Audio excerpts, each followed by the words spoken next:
Evening, folks, and appreciate y'all tuning in. I just wanted to get this off my chest and share kind of my thoughts on digital sovereignty. I mean, everyone today from Davos to Deloitte is talking about digital sovereignty in 2026, but they're talking about nations. They're talking about the multinational corporations and billion-dollar budgets. I'm here to talk about my workstation and yours, your desk, your chair, your build. System sovereignty to me is simple. You own the hardware. You run the tools locally, and nothing you depend on disappears because someone else changed the terms of service or you didn't pay your subscription fee. That means your workflow doesn't have a landlord, no one to check in with. In the state of the industry today, you have to just look at the landscape.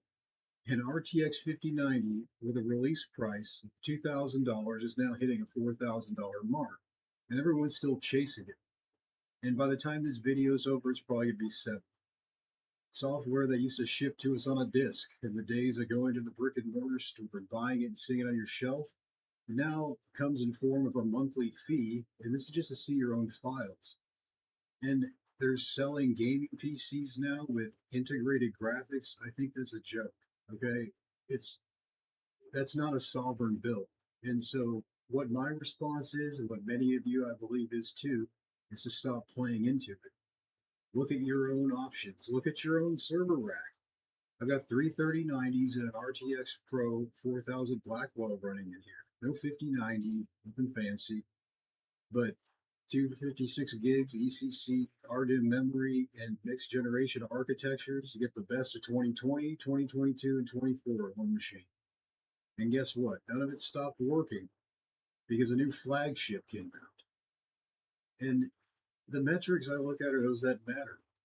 It's not about being a budget build because it's not. It's a sovereign build. I'm not chasing a launch cycle or the next release and NVIDIA's press releases. I'm building the capability of my own timeline on a budget I can meet with and on the terms I can abide by, which are my own. And I don't care about whether it's new in box height. All that matters to me is the dollar per VRAM, the efficiency for teraflop, and really, when you're building your own, you're not building it to impress, you're building it to perform. And the industry is trying to move you into this 2-year upgrade cycle, and it's been doing this for years. But the next part of the cycle is moving you into the cloud, the subscription model, the lack of ownership. It's all taken away out of your hands and held in someone else's cloud. And if you're a builder or creator like I believe I am, and I'm trying to be the best of, and you're running your own local AI rendering or whatever you're doing on your own iron, you would want to stop asking too, what's the newest card? How can I get in front of this trend? And then instead look at what's in front of you and even what's behind you and say, what can I do with what exists today? Price hikes, gatekeeping, it no longer becomes a disappointment. It becomes an opportunity to flip the scripts.